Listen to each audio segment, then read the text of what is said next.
brote mortal de meningitis que afecta a los Estados Unidos ha cobrado la vida de una decena de pacientes y ha infectado a otras 119, según informes presentados por las autoridades sanitarias. Este brote de meningitis fúngica ha sido provocado por el uso de unas inyecciones de esteroides fabricadas por una farmacia de especialidades en Massachusetts para aliviar el dolor de la espalda. Las inyecciones ya fueron retiradas del mercado, pero se cree que fueron suministradas al menos a unas 13,000 personas en todo el país, por lo que se teme que el número de enfermos aumente. Las inyecciones fueron enviadas a clínicas en 23 estados, pero hasta el momento solo se han reportado casos de contaminación en Tennessee, Michigan, Virginia, Indiana, Florida, Maryland, Minnesota, Carolina del Norte y Ohio. Los síntomas comunes de la meningitis son dolor de cabeza intenso, rigidez de la nuca, fiebre alta repentina y alteración del estado mental. La más reciente información es que hace unas horas ha fallecido otra persona aquí en la Florida, en el estado de la Florida. Y tenemos con nosotros al doctor José Antonio Cisneros, quien es médico especialista en Sistema de Información Clínica, imagenólogo clínico, primera vez que escuchamos eso, y director de la Asociación Médica Venezolano-Americana. Muchas gracias por tenerlo aquí, doctor. Muchas gracias, buenas noches. Cuéntenos qué es la meningitis, qué es este tipo de meningitis, ¿no? La meningitis es una inflamación de las membranas que recubren el cerebro y el cordón medular. Es grave, entonces. Es un proceso que su gravedad varía dependiendo de su origen. Fundamentalmente son de carácter infeccioso y depende de su gravedad de qué tipo de germen infecte el espacio donde está el sistema nervioso. Pero cuando dice aquí, por ejemplo, que esta es una meningitis, un brote no contagioso. Correcto, porque este brote en particular es un brote micótico, es un hongo el agente que produjo la meningitis, cosa que es extraordinariamente raro. La mayoría de las personas familiarizadas con el término meningitis probablemente lo han escuchado porque su hijo adquirió un cuadro de meningitis viral en la escuela, que es muy común porque es sumamente contagioso entre los adolescentes y eventualmente se presenta el cuadro típico de un muchacho que llega a la casa con un dolor fortísimo en la cabeza que no mejora con el tratamiento habitual, empieza a dificultarse el movimiento del cuello, que es lo que se llama la rigidez de la nuca, hay un espasmo de los músculos de la nuca y hay lo que se llama la fotofobia, una gran sensibilidad a la luz. Le duele el ver la luz. Entonces, esos son clásicos síntomas de meningitis y cualquier tipo de irritación nerviosa puede producir cansancio, fatiga o simplemente una excitación enorme.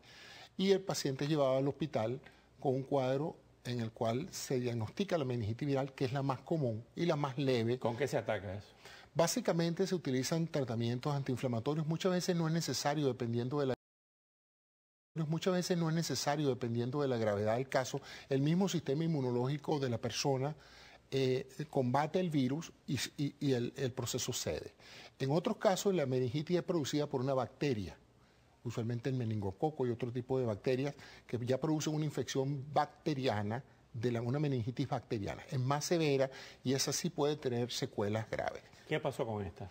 Con esta lo que pasó es que muchos pacientes que tienen dolor de espalda o problemas de dolores musculares son tratados por médicos inyectándoles esteroides locales.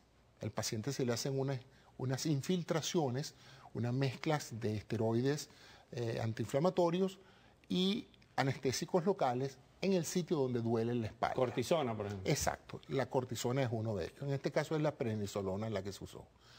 Este tipo de medicamentos no los producen industrialmente las empresas. O sea, no tienen los controles de calidad de farmacias, de productos farmacéuticos establecidos, sino que son solicitadas a farmacias como esta que hacen lo que se llama compuestos. Es decir, usted manda una prescripción de los ingredientes que van a ser producidos. Hacen un cóctel. Hacen un cóctel. Y entonces estas farmacias componen los medicamentos, tienen también su registro y sus controles de calidad y envían estas mezclas a las instituciones que así lo solicitan. Este fue el caso de esta empresa, de esta farmacia en Massachusetts, que es lo que se llama un compound pharmacy, porque fabrica estos compuestos bajo pedido y se distribuyeron en diferentes estados. El estado donde ocurrió el brote más grande fue en Tennessee, con casi 34 casos.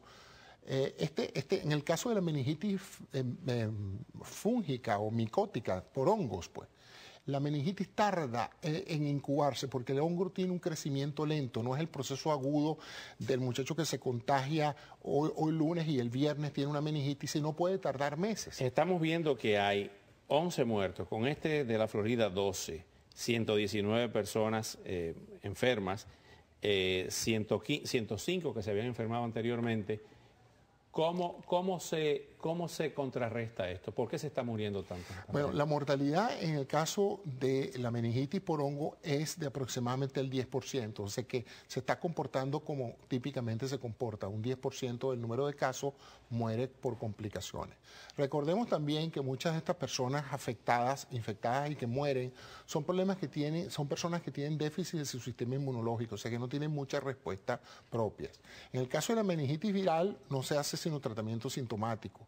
En el caso de la meningitis bacteriana se trata con antibióticos, pero en el caso de la meningitis por hongo se usan lo que se llaman agentes antimicóticos.